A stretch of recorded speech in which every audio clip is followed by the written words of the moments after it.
Welcome. I am Sister Who. With me today is Carridwen Brennan. Today I suppose I should introduce you as a Wiccan High Priestess. That's right. It seems all of us wear many hats these days. Today we wanted to address our conversation to things about I'm not trying to figure out the right way to phrase it. It was paganism, but it was in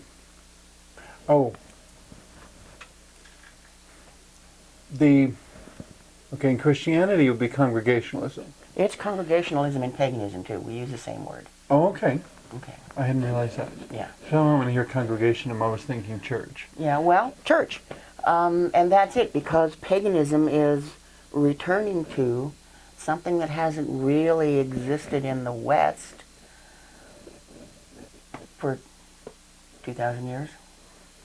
1,500 anyway. Okay. Where But the paganism you're referring to when you say that is more specifically Wicca and its various offshoots. Well, no, not specifically.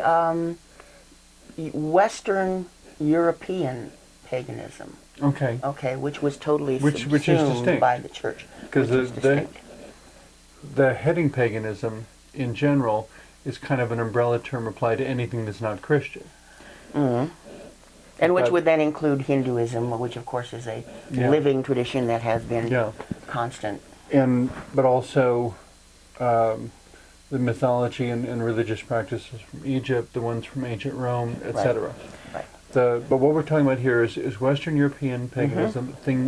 It's a nature-oriented spirituality. Correct.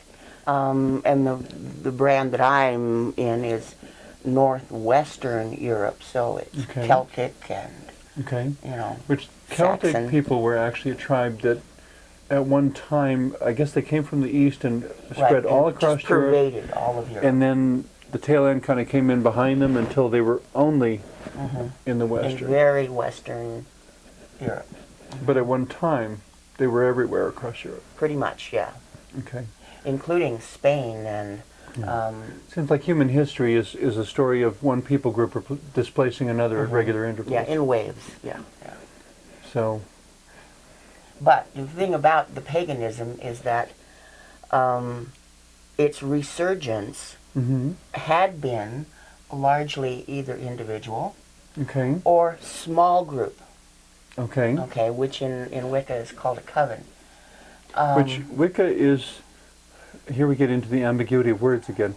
Wicca is the religion closest to the common word of witchcraft. Right. But the word witchcraft has been applied to Hollywood things and bizarre depictions that have nothing to do with Wicca actually comes from an Anglo-Saxon word. W-I-C-C-A, which is pronounced witcha in Saxon, and witcha. But we pronounce it with hard C's when we're talking about the faith.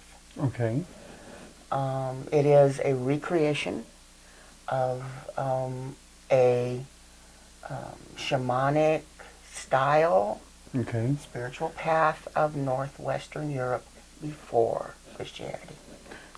Shamanism basically refers to using symbols and experiences of altered consciousness. And very, very personal, one-on-one with the divine. And very nature-oriented. Right.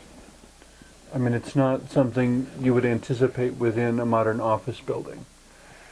Unless they have a really nice atrium. Some way of bringing space. nature into the space. Right. I was doing a quick search online once about portable altars, and I kind of chuckled at the ultimate portable altar that a Wiccan airline pilot had invented. It was a film canister, and I'm not sure if I remember the four objects. It was film canister, and he had a small twig to symbolize earth. He had what was the thing to? There was something to symbolize or no, the canister itself was the chalice for water, the cup. The stick was earth. I can't remember if there was a feather in there. Probably a little feather. A little feather. Air.